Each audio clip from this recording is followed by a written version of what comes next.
So, good day. Good day naman tayo. Kahit na medyo hindi naman talaga good yung panahon dahil may parating na bagyo. So, previewing muna tayo regarding doon sa post ko, regarding sa sizing ng sandpit at saka sewage ejector pit. So, meaning, pag meron kang sandpit, meron kang kinokolektang dumi or tubig na below the tawag dito, the tapping point of the drainage system, di ba? Or may basement ka. So, ganito.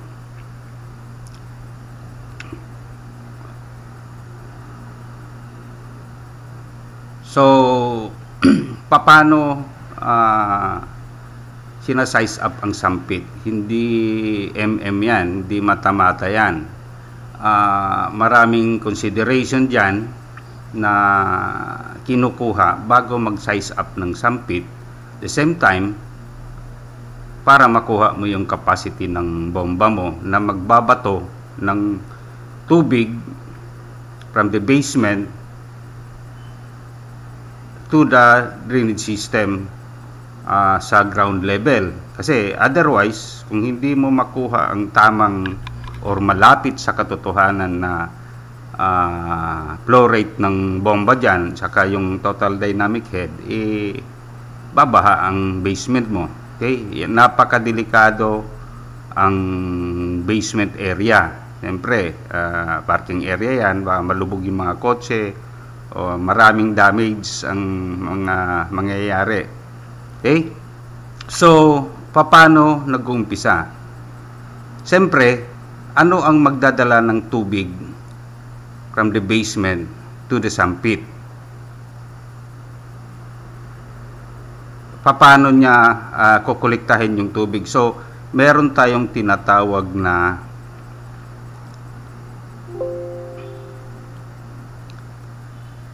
perforated pipes. Okay, yung under drain. Okay? Under drain, bawa kung sa lowest slab yan, meron kang perforated pipe, yung tinatawag natin na may butas-butas na pipe para kokolektahin niya yung tubig papunta doon sa sandpit, di ba? So, meron lang akong dito. Sabi nila, kailangan daw naka-slope yung tawag dito, yung perforated pipes natin. Para sa akin, ito, hindi mo kailangan i-slope yan. Kasi, ang purpose niyan is one of the purpose ng under drain or perforated pipes below the slab, low slab, is to prevent the uplift pressure na mangyayari doon sa slab. Kasi pag nasaturate na yung tubig or lupa sa ilalim ng slab, siyempre aangat yan ang tubig. Kasi di ba may properties ba ang tawag doon of water is water will seek its own level, di ba? So, ang trabaho nito para hindi, kasi ang water is not compressible, hindi nako-compress yan. So, talagang pag napuno na yung nasaturate na yung lupa rito, maghahanap yan hanggat kung wala siyang mapuntahan, itutulak niya yung slab dyan. May napuntahan ako, RCBC Plaza, banggitin ko na lang. Yung 7th basement nila dyan, puro crack ang tubig. Ang slab, ang daming tubig. Kasi may bukal pala sila, hindi makayanan ng, minsan ng, naglalagay na sila ng, dyan, ng auxiliary na mga submersible pump. So, yon. Ngayon, hindi mo kailangan isolve yan kasi pag umabot na rito sa mga butas-butas ang tubig, it will seek its own level. So may dulo, ang dulo nito is nasa papunta sa sampit. So pupunta yan sa sampit, hindi na niya itutulak yung uplift pressure, mape-prevent nito. Okay? So yun yung kasi parang parang tangke. Imagine niyo lang, parang tangke yung lupa. Itong perforated pipe natin is parang parang overflow pipe. Pag dumating ko, mag-overflow na yan, papunta dun sa sampit. See? So yun yung interpretation ko diyan sa under drain. Okay. Ngayon, mayroong mga nagtatanong, saan daw ba dapat ang butas-butas ng yung perforation? See? Sa ilalim ba ito or sa ibabaw ba? Okay? Para sa akin tama ito sa ibabaw. Okay? Dapat sa ibabaw.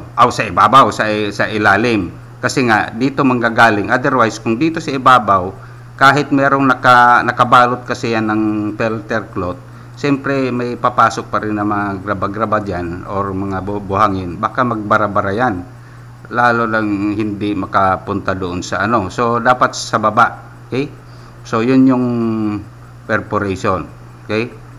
Ngayon, meron lang akong, aside from the perforation sa slab, meron tayong tinatawag na, kasi doon sa retaining wall sa labas, meron pa ring tawag dito, dapat may perforated peripheral pipe ka dyan, na pagdating sa nasa labas na to ng ng wall, kasi kung sa high-rise building meron kasing mga seismic cap diyan, hindi naman sinasagad yan doon sa property line yung retaining wall, so magkakaroon ka ng perforated pipe.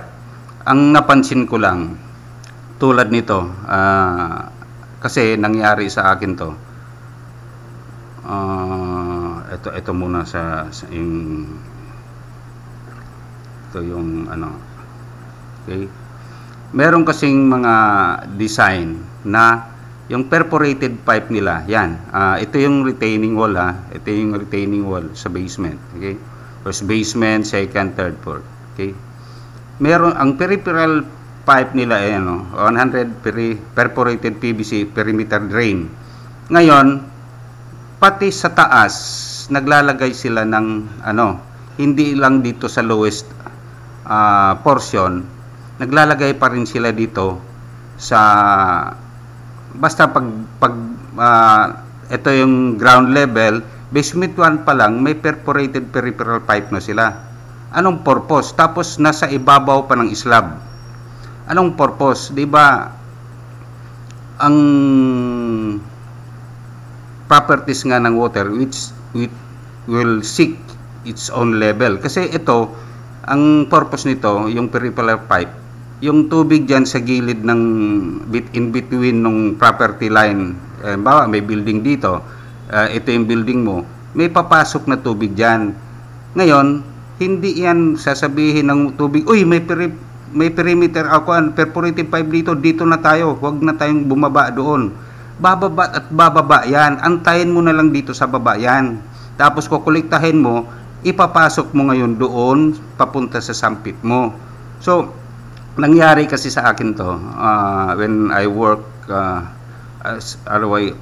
working with a construction management company, nagba-value engineering, napansin ko na ganito ang design, pinatanggal ko.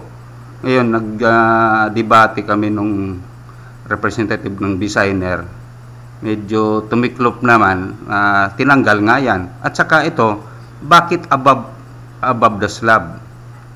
Dapat sa baba yan para pag tumaas yung tubig dito sa lowest basement, hindi na siya aabot sa slab. Kukuliktahin na rito ng perforated papunta yan sa sampit. Ito, halimbawa, ito dapat nasa below slab para yung tubig galing sa taas makolekta niya sa outside the wall papunta doon sa sampit, di ba? So, yun yung parang may mali. So, napatunayan naman natin noon na talagang hindi kailangan itong perforated PVC pipe above the lowest basement. Okay? Kasi talagang bababa yung tubig dito mo na lang, tapos hindi dapat above the slab. So, ang mangyayari, ito, hindi above the slab. Kung ito yung slab, basement floor, dito dapat siya. Kasi para bago siya makarating doon sa lowest slab, kukolektahin na niya ang tubig papunta doon sa sampit. Ipapasok mo sa building mo. So, yun yung napansin ko. Sana medyo gamitin rin natin yung sentido commun natin. Okay? So, yun lang. Pinairal ko lang yung sentido commun ko regarding doon sa perforated pipe. Ngayon, yung perforated pipe, paano pag-size up niyan? Basta na lang maglatag ka? Hindi. Anong table sa code na pwedeng gamitin sa pag-size up ng pipe? Okay? So, yan, tawag dito. Ito, previewing kasi to doon sa full discussion natin ng sizing ng sampit at saka capacities. Sizing ng perforated pipes, sizing ng tawag dito ng sampit at saka determining the capacity of some pumps. Okay? So, para bang sine na bago mag now showing, merong preview coming soon or next attraction. Ito yon. Okay? So, tapos anong table sa code? Nandiyan yan sa code. Malalaman nyo pag dating natin doon sa whole tawag dito video nung sizing. So, i-discuss natin lahat doon. Ngayon, nasa code yan. Pangalawa, ano ang mga consideration paano pag-size up ng pipes, perforated pipes? So, number one, siyempre, meron kang dapat flow rate. Okay? Meron kang dapat flow rate in terms of gallons per minute para makuha mo yon. Okay? Ngayon, ano ang consideration sa flow rate? Kasi kailangan mo rin yan pagdating sa sizing ng sampit, pagdating sa sizing ng bomba. So, dito muna tayo. Ano mga consideration sa flow rate? Una, siyempre, pagpapunta sa basement, may ramp yan. Okay? May ramp yan. Kung ang ramp mo is exposed to rain, so, number one consideration, rainfall intensity. Okay? Ngayon, hindi lang vertical. Paano yung vertical walls drain onto roof? Okay? So, anong consideration dyan? Nasa code dyan. So, yun, pangalawa yon. Okay? Rainwater. Then, ang pinakamahirap na wala sa code, paano yung seepage? Paano mo i-assume yung seepage dito? Halimbawa, may bukal or something, matubig yung hindi pa naman hinuhukay. Nagde-design ka pa lang. Wala ka makita sa code yan na assumption ng flow rate ng seepage na galing sa lupa. Okay? So, for the sake of calculation, kasi nga, itong mga capacities na to, kailangan lang maibigay kaagad doon sa electrical designer. So, anong assumption? Kahit tawagan mo pa si Madam Auring para tingnan nga sa bolang kristal niya, hindi niya kaya. Si Kibiloy hindi rin yung kaya. Si Ama medyo nakaya naman. Kaya yon, sasabihin ko sa inyo yon. With matching documents. Okay? Hindi yan gawa-gawa lang. Okay? So, paano ang ano dito? Yan yung isa sa mga agimat ni Ama na i-share ko sa inyo. Okay? So, yon, pagdating naman sa sewage ejector PIP, bawa may CR ka rito sa baba. Siyempre, buti kung may STP. Andito usually ang STP. So, diretso ka lang. Kung tawag dito, ang STP mo nasa ground floor, hiwalay sa building. So, kailangan mo munang kokolektahin yung sewage na manggagaling sa floors below the ground floor, yung mga basement area, pupunta yan sa sewage ejector PIP. Then, ibabato mo yan doon sa STP sa ground level. So, paano naman i-size up yung sewage ejector PIP? Paano i-size up yung sewage ejector pit pump? Okay? So, yun, malalaman natin yan doon sa full video na hinahanda ko ngayon para sa YouTube channel natin. Okay? So, yun lang. Ano pa ba ang mga sizes, peripheral. So, medyo medyo ingat tayo rito kasi nung ako'y nasa CM, napalipat ko to, then napatanggal ko ang mga tawag dito, ang mga na to sa upper floors, upper basement floors. Okay, hindi yan parang wala yan sa sentido common. Okay, so dapat dito below the slab. Okay, so yon, abangan ang full video nito. Okay, so naglobat na.